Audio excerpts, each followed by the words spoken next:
बिस्मिल्लाहिर्रहमानिर्रहीम। अस्सलाम वालेकुम dear fellow sisters and brothers. आज हम जो टॉपिक पढ़ेंगे वो बहुत ही एक ख़ास टॉपिक है जिसका नेम है वायरस।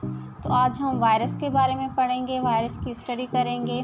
बट उससे पहले अगर आपने मेरा चैनल सब्सक्राइब नहीं किया तो प्लीज़ सब्सक्राइब माय चैनल और प्रेस दी बेल आइकन ताकि मैं और भी वीडियोस बनाऊं और आप तक पहुंचा सकूं।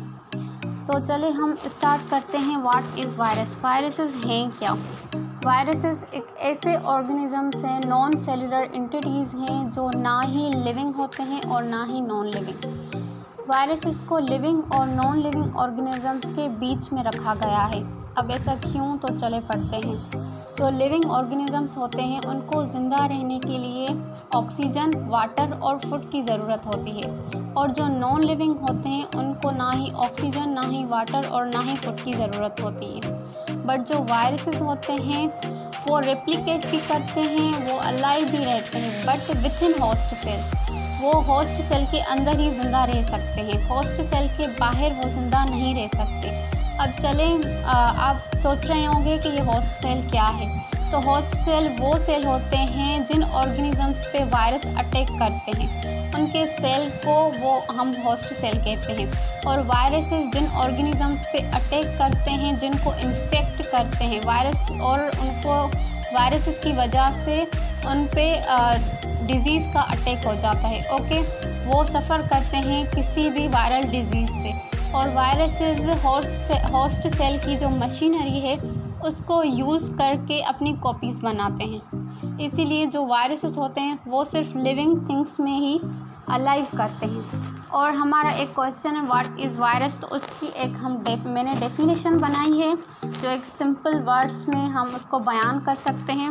The word virus is taken from Latin word venom meaning poisonous fluid. जो वायरस वर्ड है ना वो लैटिन वर्ड से लिया गया था वीनोम से, जिसका मतलब होता है पॉइजनस फ्लूइड। वायरसेस बैक्टीरिया की तरह ही इन्फेक्ट करते हैं, हमारी बॉडी में जाते हैं और डिजीज़ काज करते हैं। बट वो स्मॉलर देन होते हैं बैक्टीरिया। ठीक है, वो बैक्टीरिया से बहुत ही स्मॉल होते हैं और वो बैक्टीरिया की तरह ही इन्फेक्ट करते हैं हमारी बॉडी को, हमारे सेल्स को। बट वो बैक्टीरिया नहीं होते। ठीक है, और पॉइजनस फ्लूइड इसीलिए वायरस को नेम दिया गया था क्योंकि उनकी वजह से हमारी बॉडी में डिजीज़ काज होती है और कई ऑर्गेनिजम्स की डेथ हो जाती है। जैसे पॉइजन की वजह से कई ऑर्गेनिजम्स की डेथ हो जाती है। और बहुत से साइंटिस्ट हैं जिन्होंने वायरस पे स्टडी की, रिसर्च किया, जैसे Ivanovsky, Louis Pasteur, Charles Chamberlain. और उन्होंने ये वायरस को ऐसे एक्सप्रेस किया कि they are non cellular infectious entities which contain either DNA or RNA normally encapsid in proteinaceous coat. जो वायरसेस होते हैं वो नॉन सेलुलर एंटिटीज़ होते हैं। ठीक है, वो ना लिविंग होते हैं और ना ही नॉन लिविंग होते हैं। बट उनके पास उनका अपना एक जीनोम होता है जिसमें या तो डीएनए होता है या आरएनए होता है, और वो जीनोम भी उन्हें होस्ट सेल से ही मिलता है। और वायरसेस जो होते हैं वो सिर्फ लिविंग और होस्ट सेल के अंदर ही रिप्रोड्यूस करते हैं, वो रिप्रोड्यूस भी करते हैं बट सिर्फ लिविंग ऑर्गेनिजम्स के अंदर, उसके बाहर वो नहीं करते। और वो लिविंग सेल के अंदर रिप्रोड्यूस क्यों करते हैं? Because they lack metabolic machinery for synthesis of their own nucleic acid.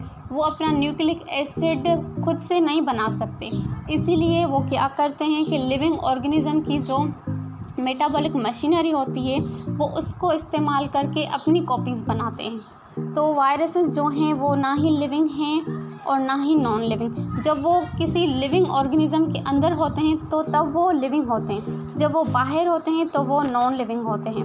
एक और डेफिनेशन है वायरस की, virus is an infectious obligate intracellular parasite. Okay, वो इन्फेक्टियस ऑब्लिगेट इंट्रासेलुलर पैरासाइट होते हैं। वो डिपेंड करते हैं होस्ट सेल के ऊपर, होस्ट सेल की मशीनरी के ऊपर, जो वो होस्ट सेल की मशीनरी यूज़ करके अपनी कॉपीज़ बनाते हैं। वायरसेस काज मेनी डिजीज़। वायरसेस की वजह से बहुत सी बीमारियां काज होती हैं। वो जिस होस्ट सेल की मशीनरी को यूज़ करते हैं वो उसको इन्फेक्ट भी करते हैं। जैसे बहुत सी बीमारियां हैं influenza, small pox, hepatitis, AIDS, bird flu, polio, swine flu, dengue fever, etc। जो वायरसेस हैं उनकी वजह से बहुत सी बीमारियां काजेज़ होती हैं, जैसे मैंने अभी बताई। और जो वायरस की स्टडी है ना, हम उसको वायरोलॉजी कहते हैं। The study of virus is called virology. आज का हमारा ये टॉपिक था वायरस। आई होप आप सबको बहुत अच्छे से मेरा टॉपिक समझ में आया होगा।